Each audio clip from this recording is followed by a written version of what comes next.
네, 안녕하세요. 주제 13번 수업 영상 촬영하도록 하겠습니다. 주제 13번은 고려의 종교와 사상과 관련된 이야기입니다. 고려에 있었던 종교와 사상에는 특히 불교가 가장 내용이 많고 방대한 편이고요. 그 이외에도 유교나 역사인식과 관련된 역사서 편찬, 그리고 풍수지리설, 그리고 민간신앙 등등 다양한 종교들이 있는데 불교 분야가 가장 어려우면서도 시험에 자주 나오는 편이고 모의고사에서는 역사서도 자주 출제가 되고 있으니 오늘 수업 듣고 문제까지 풀어보도록 하겠습니다. 자, 고려의 종교와 사상 프린트 보시면 불교부터 들어있습니다. 앞에 판서 내용은 친구들이랑 수업할 때 판서에 썼던 내용을 적어놓은 것이고요. 아래 하단으로 나가는 부분이 바로 프린트에 필기된 영역이니까 아래 나가는 필기 내용과 판서 내용 함께 수업 들어주시면 되겠습니다. 자, 불교부터 보겠습니다. 자, 불교의 기능과 역할은 크게 국가 차원과 민간 차원으로 구분해서 살펴볼 수 있을 것 같습니다. 국가 차원에서 불교의 역할은 왕실의 위험을 과시하고 백성들의 마음을 하나로 규합해주는 역할을 했고요. 민간 차원에서는 신라 말기부터 향도라고 하는 불교 공동체 조직이 형성되기 시작을 했습니다. 이러한 향도라는 조직은 고려시대로 들어오면서 농민 조직으로 점차 확산되기 시작했고 불교라고 하는 신앙적 성격을 탈피해서 마을의 공동작업을 주관하는 조직으로 활동하기 시작을 합니다. 그래서 예를 들면 모내기를 하거나 가을에 추수를 한다거나 다 같이 김장을 할 일이 있을 때마다 10명에서 15명 또는 그 이상 수십 명이 되는 이 향도의 조직들이 함께 모여서 일손을 도와주는 그러한 역할을 수행했다라고 보시면 될 것 같습니다. 이를 통해 얻을 수 있는 효과는 무엇이 있었냐? 민간에서 여러 사람들이 모여서 일을 하다 보니 협동심을 발휘하게 됐겠죠. 그래서 사회 통합에 기여하는 역할이 컸다라고 전해지고 있습니다. 그 프린트 아래를 보시면 불교계의 흐름을 총 4시기로 구분해서 정리를 했습니다. 가장 첫 번째 고려 전기, 그 다음에 11세기 말 무신정권, 원간석기 이렇게 흐름을 보시면 불교계는 시기마다 이제 뭐 다른 운동들도 벌어졌고 활약했던 승려들도 굉장히 다양한 편입니다. 고려 전기 보시면 왕실과 지배층의 지원으로 교종이 성행했다라고 하죠. 고려를 건국했던 태조 왕건을 보시면 불교를 굉장히 숭상하는 모습을 보입니다. 그래서 지배층들이 주로 선호했었던 교종이라고 하는 불교의 종파가 초반에는 성행을 하고 많은 지원을 받은 편입니다. 근데 고려 초기 이후로 지나갈수록 교종 내에도 수많은 종파들이 있었기 때문에 그들 간의 대립이 발생했고 교종과 선종이라고 하는 큰 종파 간의 대립도 발생하게 되면서 불교계는 큰 혼란과 분열의 양상을 보이기도 하였습니다. 그렇다면 이후의 내용들을 짚고 넘어가기 앞서서 우리 교종과 선종을 다시 한 번만 비교하고 넘어가도록 할게요. 1학기 때 배웠던 내용인데 교종과 선종 보겠습니다. 교종과 선종 모두 불교라고 하는 큰 종교의 한 종파, 덩어리입니다. 자, 교종의 경우에는 경전이나 교리의 연구를 중요시했기 때문에 주로 글을 읽을 줄 알고 경전을 외울 수 있는 지적 수준을 갖춘 지배층들이 보통 선호를 했던 것이 교종입니다. 그리고 반면 선종의 경우 통일신라 말기에 새롭게 유입된 불교의 한 종파로서 글을 읽지 못하더라도 참선, 수행하고 실천성을 강조하는 측면이 부각되면서 글을 읽지 못하는 피지배층이 선호했던 것이 바로 이 선종이고 특히 통일신라 말기에는 호족들이 아마 이 선종 사찰들과 힘을 합쳐서 세력을 더욱 키웠었던 것으로 우리 배웠었던 기억이 있습니다. 교종과 선종이 있다. 그래서 교종 내에도 대립이 생기고 지금 교종과 선종 사이에도 대립이 생겨서 불교가 혼란스러운 상황인데 이런 혼란스럽고 분열된 불교의 양상을 하나로 정비하려던 왕이 있었으니 바로 고려의 4대 왕인 광종입니다. 그래서 광종 시기에는 교종을 통합하고 선종을 통합해서 교종과 선종을 하나로 합치고 통합하려는 작업을 꿈꿨어요. 광종은. 그래서 일단 교종을 통합하기 위해서는 균열라고 하는 승려를 적극적으로 후원하게 됩니다. 그래서 균열을 중심으로 해서 교종 중에서도 화엄정을 중심으로 균열가 교종 전체를 통합하도록 명령을 내렸고요. 한편 선종도 통합을 해야만 했겠죠. 그래서 선종 승려였던 해거를 적극적으로 지원을 해줍니다. 해거한테 법안종을 중심으로 너가 선종을 통합해봐라 라는 명령을 내리죠. 그래서 광종은 균열한테 시켜서 화엄종을 중심으로 교종을 통합하게 했고 해거를 시켜서 법안종을 중심으로 선종을 통합하게 했습니다. 그리고 나아가서 광종은 이 교종과 선종을 한 차례 더 통합해서 통합된 불교의 모습을 꿈꾸었지만 그것을 달성하기 제정하기 직전에 사망하게 되면서 교종은 교종대로, 선종은 선종대로 통합된 채 불교의 정비는 끝이 나게 돼요. 당연히 광종 사후에 불교는 제각기 다시 분열하고 대립하는 양상을 보이게 됩니다. 그렇게 대립하고 분열하던 불교가 다시 한번 통합의 움직임을 보이는 것은 11세기 말경입니다. 이때 교단 통합운동이 일어나게 되는데 교단 통합운동을 주도했었던 순녀는 의천이고요. 의천은 천태종이라고 하는 종교를 창시하게 됩니다.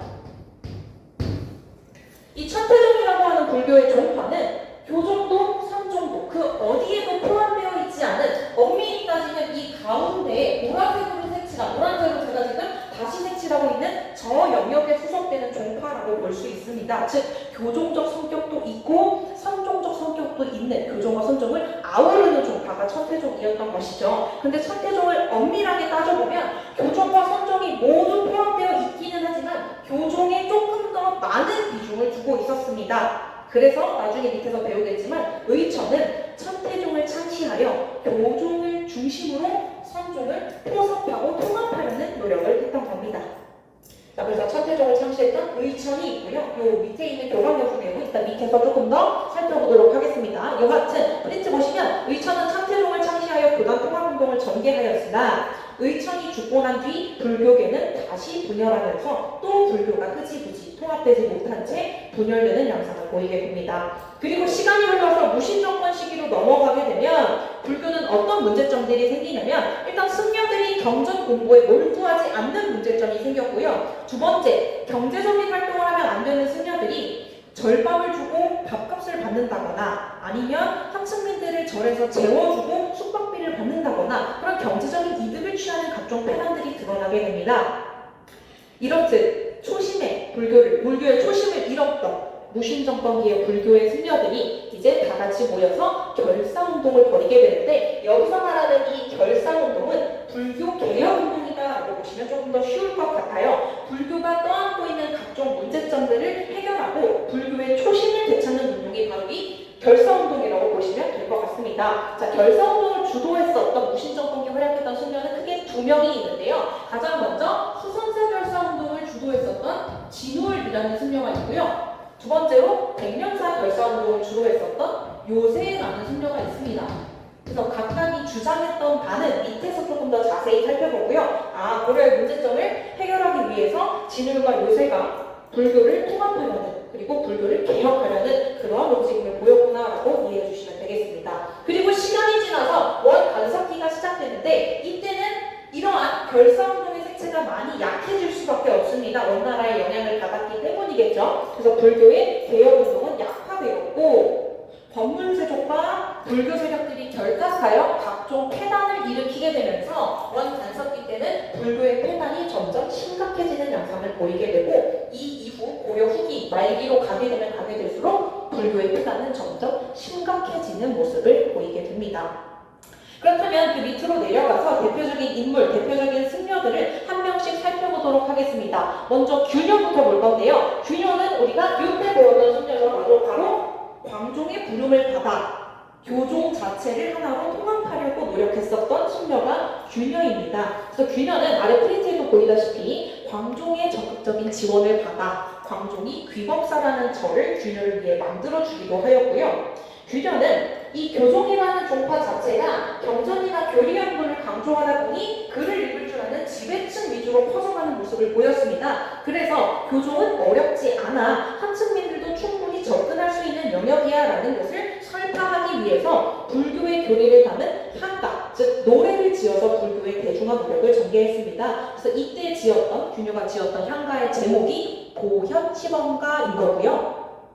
불교계의 각종 종파들을 통합하기 위해서 성상융회라는 사상을 제창하기도 했습니다. 성상융회란 교종 내에 있는 각종 대립을 해소해서 교종을 하나로 통합하려는 의미를 담고 있어요. 그래서 화엄종을 비롯해서 법상종 등등 수많은 교종 내의 종파들을 하나로 단일화시키고 통합시키려는 노력을 균효가 전개하였던 것입니다. 이렇듯 교종 내의 대립을 해소하게 되었을 때 얻을 수 있는 효과는 무엇이 있었냐? 바로 대중적 지지 기반을 확보할 수 있었고 호족의 불교적 기반을 약화시키는 대신 이제 불교가 왕권을 뒷받침하는 종교로 자리 잡게 되어 전제 왕권을 강화시키는 효과가 있었습니다. 그 다음 넘어가서 의천을 보시면 의천은 바로 교종과 선종을 아우르는 그러한 천태종을 창시했던 승려로서 11세기 말에 교단 통합운동을 전개했던 승려이기도 하죠. 의천은 누구냐면 바로 문종의 넷째 아들입니다. 그래서 균효가 광종의 후원을 받았으니 고려 초기에 활약했던 승려라면 지금 배우고 있는 이 의천은 문종, 즉 고려 중기 무렵에 집권했었던 왕의 넷째 아들이기 때문에 고려 중기쯤에 활약했던 승려구나라고 이해를 해주시면 될 것 같습니다. 대간통사라고 불리웠던 이 의천은 천태종을 창시했습니다. 아빠가 왕이기 때문에 아무래도 천태종을 창시하기가 수월했을 것이고 천태종을 창시했을 때 귀족과 왕실이 엄청나게 지지를 표시했겠죠. 그래서 의천이 만든 천태종은 바로 교종의 색채가 강한 교종과 선종을 아우르는 새로운 종파였고 당연히 교종의 색채가 강하다 보니 지배층들이 선호하고 지원해주는 경향성을 보입니다. 그 뒤에 빈칸도 연이어서 보시면 교종을 중심으로 선종을 포섭하려는 시도였고 이러한 노력 속에서 국청사라는 절을 창건하기도 했습니다. 자, 의천이 주장했던 대표적인 주장 중에 하나는 교관경수라고 하는 것이 있는데요. 교관경수란 바로 교종의 경전 연구와 관은 선종의 참선 수행, 겸은 겸직하다 할 때 겸입니다. 수는 닦을 수. 그 말인즉슨 다시 요약해보자면 교관경수란 교종의 경전 연구와 선종의 참선 수행을 함께 갈고 닦아서 수행해 나가야 된다라는 의미를 담고 있어요. 그래서 교종과 선종을 아우르려고 했었던 의천의 의지가 드러나는 것이고요. 그 중에서도 교자를 앞에 조금 더 강조해서 쓰고 있었기 때문에 교종을 중심으로 선종을 포섭하려고 했던 의천의 그러한 내막이 잘 반영되어 있다고 볼 수 있습니다. 또한 의천은 불교 연구 논문들을 총망라하여 교장이라는 책을 간행하기도 했습니다. 자, 넘어가서 진울 보겠습니다. 진울은 결사운동을 주도했었던 승려입니다. 진울이 주도했었던 결사운동은 수선사 결사운동으로서 이 당시 수선사 결사운동이 시작되었을 때 전국 각지에 있는 지방의 승려들이 열렬한 지지를 표하게 되었고 이러한 지지 기반을 바탕으로 조계종이라고 하는 새로운 종파를 창시하게 됩니다. 현대사회, 오늘날의 불교 신자들은 대다수가 조계종이라고 합니다. 그래서 오늘날 불교의 시초에 해당하는 것이 바로 이 진울이 만든 조계종이라고 볼 수 있는 거죠. 진울의 조계종 그리고 수선사 결사운동이 시험에서도 자주 출제가 되고 있는 것 같습니다. 자, 진울이 만든 조계종은요, 앞선 천태종과 성격이 비슷하면서도 다른 양상을 보이게 됩니다. 공통점은 뭐냐? 교종과 선종을 합친 새로운 종파였다라는 측면인 거고요. 차이점은 뭐냐? 천태종이 교종에 조금 더 중심을 두는 반면 조계종은 선종에 조금 더 무게중심을 두고 있습니다. 그래서 선종을 중심으로 교종을 포섭하고자 했던 것이 바로 진울이 만들었던 조계종이라는 종파의 특징인 거고요. 그래서 두 번째 빈칸 보시면 선종을 중심으로 교종을 포섭하고자 했다. 그래서 선교의 일치를 달성하는 것이 목적이었다라고 합니다. 진울은요, 도노정수와 정해성수를 주장했는데요. 일단 도노정수란 참선으로 깨달은 것을 꾸준히 수행해야 한다라는 뜻을 담고 있어요. 참선으로 깨달은 걸 수행한다라고 하니까 도노정수는 제가 파란색으로 밑줄 그었듯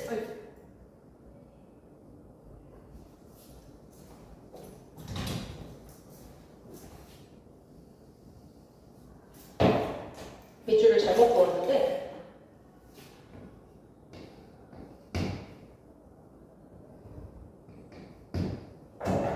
도노정수의 경우에는 지극히 선종적인 특성이 강하게 반영되어 있어요. 참선의 수행을 강조하는 거니까. 근데 도노정수를 달성한 이후에는 정해상수로 나아가야 한다라고 진울은 주장하고 있습니다. 여기서 말하는 정해상수란 참선의 수행과 교리의 경전 연구를 함께 해야 된다는 뜻을 담고 있습니다. 그렇다면 정해상수는 선종적인 특징뿐만 아니라 교리의 연구도 강조하였으니 교종적인 특성도 같이 반영이 되어 있죠. 그래서 따지고 보면 파란색이 조금 더 많죠. 그 말인즉슨 선종을 중심으로 교종을 포섭하고자 했다라는 진울의 의도가 반영이 된 것이고요. 그가 달성하고자 했었던 선교일치에서마저도 앞글자에 선자를 쓰고 있죠. 교선일치가 아니라 선교일치입니다. 이를 통해서 드러나고 있습니다. 다음으로 넘어가서 해심을 보도록 할게요. 해심은 일단 요새는 건너뛰고 해심 먼저 보시면 진운의 제자였던 사람이 바로 해심입니다. 그래서 해심이라고 하는 이 승려는 진운의 제자로서 수선사의 교세 확장에 힘썼어요. 왜냐? 진운이 수선사에서 열심히 활약을 했었으니까 그의 제자답게 수선사의 교세 확장에 힘을 썼고 수선사에서 보고 배우고 들었던 불교 관련된 내용들을 정리해서 선문 영성집이라고 하는 책을 편찬하기도 했습니다. 해심의 특징은 당시 왕실과 무신 집권자, 즉 최후와 밀착한 관계를 형성했다는 건데요. 실제로 최후는 자신의 아들인 최한을 이 해심에게 출가시킬 만큼 불교 세력, 즉 해심과 무신 정권 세력인 최후가 밀착한 관계를 가지고 있었다는 걸 알 수 있습니다.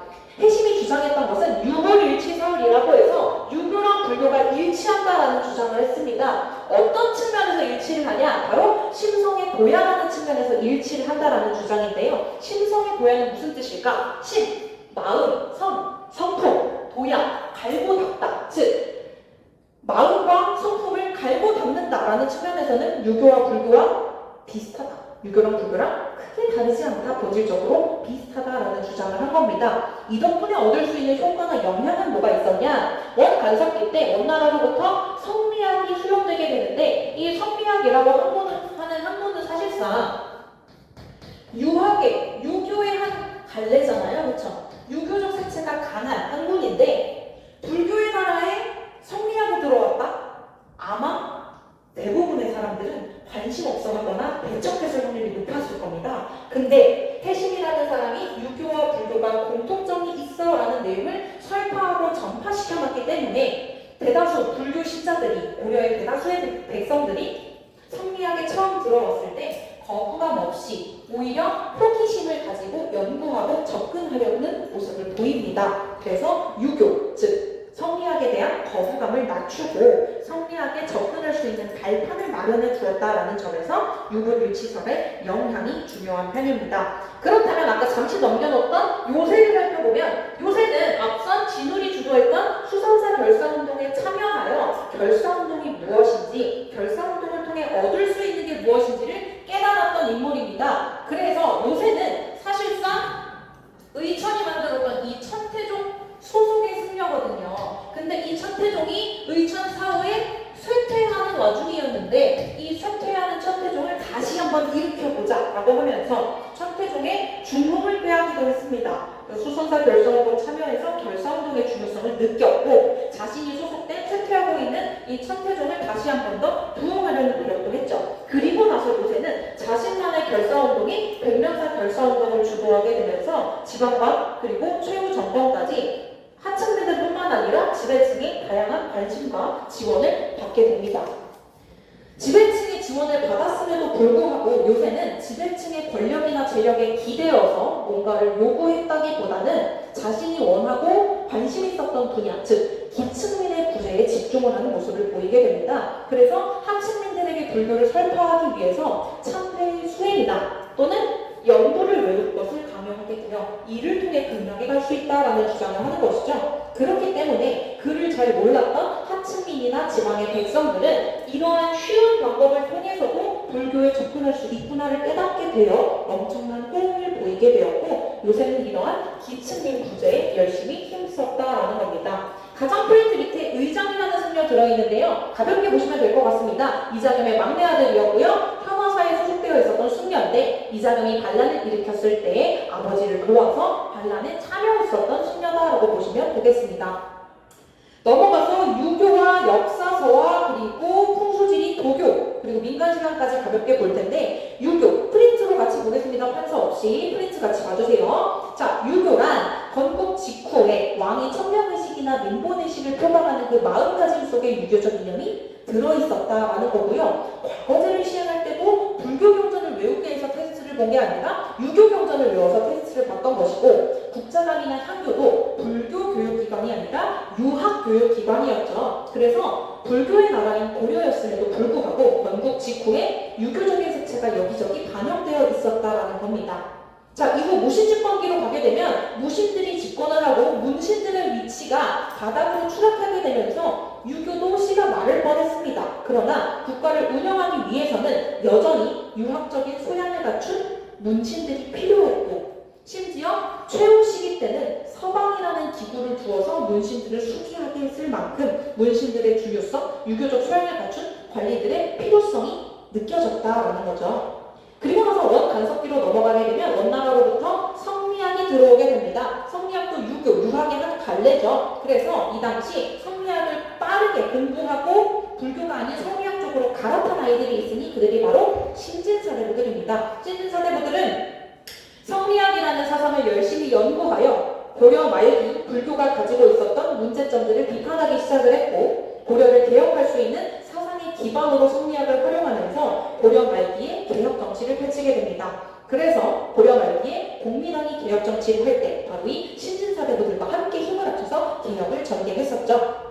그리고 나서 공민왕이 제위에서 물러난 이후 신진사대부들만 사실은 남게 되었는데, 그들은 조선을 건국하기 위해서 새로운 정치나 사회적 이념으로 이 성리학을 활용하게 되었고, 결국 개혁의 방향을 둘러싸고 급진파와 온건파로 분화되기는 하였으나 그 중에서도 조선의 건국을 주장했었던 급진파가 신흥무인 세력과 함께 힘을 합쳐서 조선을 건국하게 되는 겁니다. 이 과정은 다음 시간에 조금 더 자세히 설명드리고요. 우리는 밑에 내려가서 역사인식을 보도록 하겠습니다. 자, 역사인식 책 4가지인데요. 여기 잠깐만 지우고 여기 밑에다 쓰도록 할게요.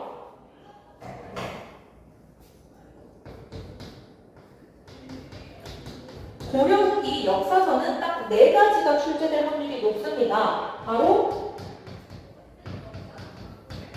김부식이 저술한 삼국사기, 이규보가 저술한 동명왕편,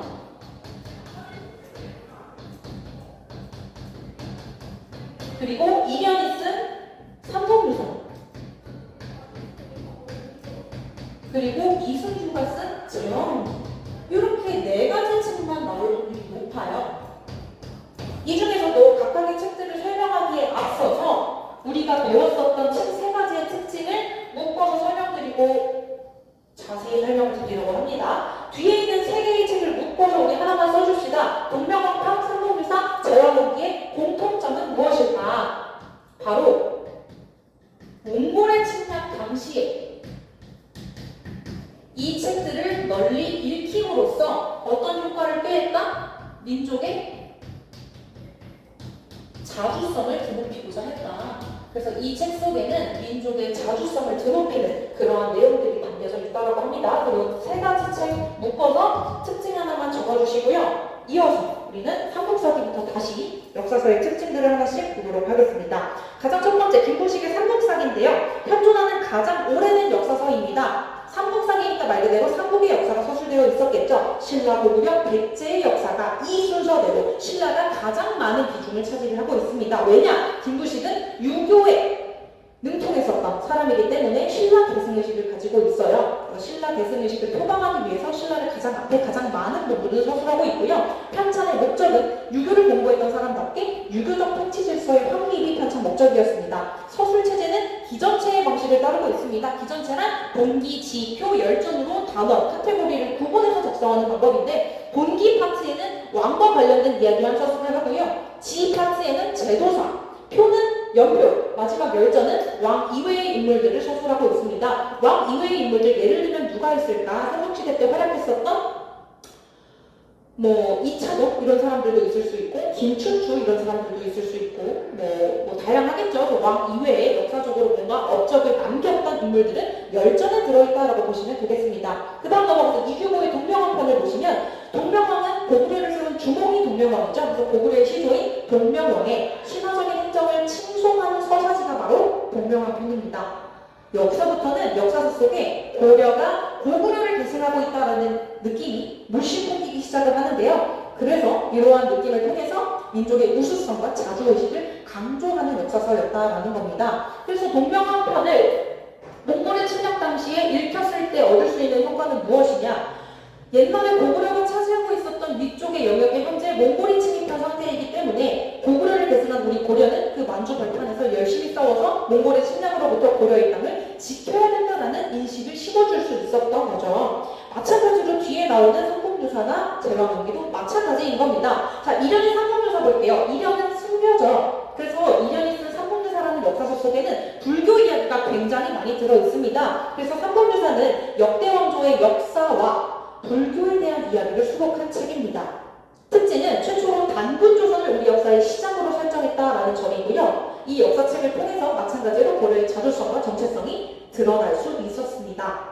이련은 굉장히 썰푸름을 좋아했었던 것 같아요. 그래서 여러 왕조 및 시조에 대한 그런 신비로운 이야기들이 다채롭게 수록되어 있고요. 이외에도 민간의 신화, 설화, 문학 등이 수록되어 있습니다. 그래서 기원전 2333년 환희 하늘에서 풍백부사 운사를 거느리고 내려와 곰과 호랑이가 마늘과 쑥을 먹고 사람이 되고 이런 이야기들 있죠. 신비로운 이야기들이 전부 이 삼봉유사 속에 담겨져 있고요. 주몽이 활을 얼마나 잘 쐈는지 혀거새가 알에서 어떻게 태어나는지 이런 믿거나 말거나 신기한 이야기들이 바로 이 삼봉유사에 상세하게 저술이 되어 있습니다. 삼봉유사는 총 3편으로 구성이 되어 있습니다. 연표로 작성된 왕력편, 고조선부터 신라까지의 역사, 신화, 전설이 담겨있는 기이편, 그리고 불교 이야기가 가득 담겨있는 흥화편, 이렇게 3가지 편으로 구성이 되어 있고 서술 체제는 시간 순서대로 작성하는 평면체 방식을 따르고 있습니다.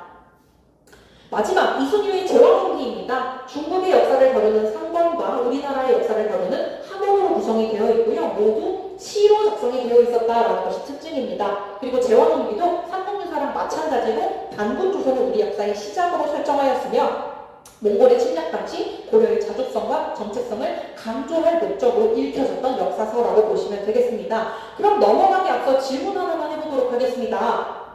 만약에 여러분들이 고구려의 진대법의 운영 방식이 궁금하다면 삼복사기를 열람해 보는 것이 빠르고 편할까요? 아니면 삼복유사를 열람해 보는 것이 빠르고 편할까요? 그쵸? 아마도 삼복사기가 기전체 방식으로 작성됐기 때문에 제도사가 적혀있는 지 단원을 빠르게 뒤지는 것이 편할 겁니다. 반면 660년 백제에서 일어났던 사건들이 궁금하다라면 그쵸, 아무래도 시간 순서대로 작성된 편년체 방식의 삼복유사가 열람하기 편할 겁니다. 이런 식으로 기전체나 편년체는 장단점이 분명히 존재하기 때문에 어떻게 편찬하고 누가 어떤 목적으로 열람하느냐에 따라서 편리성이 달라진다라고 볼 수 있겠죠. 그 다음 풍수지리설입니다. 미래의 기륭화복을 예언하는 도창상과 결합된 사상으로서 건국 초기에는 수도인 대경, 즉 송악이 명당이다라고 주장을 했었고 북진정책의 전진기지 서경, 즉 오늘날의 평양도 명당이다라는 주장이 제기되었습니다. 시간이 지나 문종 이후 시기로 가게 되면 북진정책이 쇠퇴하게 되는데 이때쯤에는 이후 조선의 수도가 되는 서울, 즉 한양 지역도 명당일 수 있다라는 주장이 제안되었고요. 가장 유명한 건 요청이 서경천도 운동을 벌일 때 서경으로 수도를 옮기자고 주장했던 근거가 바로 이 풍수지리 사상이었습니다. 다음 넘어가서 마이너하지만 도교라는 종교도 존재했는데요. 도교란 불로장생과 복을 구원하는 형태로 유행했던 종교고요. 사원을 건립하고 행사도 주관하고 초제라는 행사도 진행을 하면서 도교도 마이너하지만 민간인들 사이에서 백성들 사이에서 나름 퍼지고 있었던 사상이다라고 보시면 되겠고요. 민간신앙은 산신신앙, 서당신, 무속신앙 등등이 있는데 가볍게 읽어보시면 되겠습니다. 자, 우리는 그러면 잠깐 시간 드릴 테니 문제 4개를 풀어보도록 할게요. 1분 드리겠습니다. 문제 풀어주세요.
네, 문제 다 풀어보셨을까요? 네, 풀어보셨으면 눈치채셨을지 모르겠지만 네 문제 중에 세 문제는 우리가 1학기 때 이미 풀어왔었던 문제를 다시 한번 수록을 했던 거고요. 한 문제만 새롭게 추가가 되었습니다. 우리 같이 1번부터 풀어볼게요. 첫 번째 문제, 가해를 활용으로 가장 적절한 것은입니다. 바로 향부곡소의 특징을 묻는 문제인데요. 망이 망소의난을 배웠을 때 제가 수록을 했었던 문제 같습니다. 그래서 특징 보시면 1번이 정답이겠죠. 일반 분양민에 비해 세금 등에서 차별 대우를 받았다라는 겁니다. 그럼 세금이 과중했던 것 이외에도 어떤 특징이 있었을까? 우리 노래 가사에서 배웠었는데 지난 시간에. 네, 이사의 자유도 없었고요. 거주 이전의 자유가 없었고 또 과거 응시도 불가능했습니다. 네, 다양한 특징들 같이 기억을 해주시고요. 두 번째 문제 넘어가서 보시면 밑줄 친 그는 누구일까요? 교관 경수를 주장했고 교종 중심으로 선종을 통합하려고 했고 교장을 가능하게 되었대요. 바로 의천입니다. 의천과 관련된 설명 4번의 해동천태종이 되겠죠. 나머지 선지들 혹시 모르는 친구들 있을까봐 작성해놨으니 모르는 친구들은 잠깐 멈추고 필기하시면 될 것 같고요. 저는 바로 3번 문제로 넘어가도록 하겠습니다. 세 번째 문제, 고려기 역사서와 역사인식 관련된 문제입니다. 제가 이런 문제들 때문에 아까 세 가지 책을 묶어서 민족의 자주성을 꼭 필기해달라고 당부를 했던 건데요. 자, 문제의 내용 보시면 몽골의 침략 당시 고려는 민족적 자주의식을 고양시키기 위한 역사서를 펼쳐냈다라고 적혀 있습니다. 그래서 주제 2번 보시면 제왕군기가 사례 하나가 들어있죠. 그럼 가에 들어갈 수 있는 역사서는 제왕군기 이외에 동명왕편이나 삼국유사가 될 수 있습니다. 그러니까 1번에 있는 삼국유사가 정답인 거고요. 밑에 있는 문제도 비슷한 유형이죠. 삼국유사와 동명왕편이 이미 제시가 되어 있습니다. 그러니까 가에 들어갈 수 있는 나머지 체크하는 이순유의 제왕군기, 즉 3번이 정답이 되는 겁니다. 자, 여기까지 해서 주제 13번 수업 마치도록 하겠습니다. 혹시 질문 있는 친구들은 복습해보시고 친구들한테 물어보거나 친구들도 대답을 못해줄 경우에는 1층 교무실에 있는 저한테 찾아오시면 질문에 대답해드리도록 하겠습니다. 수고하셨습니다.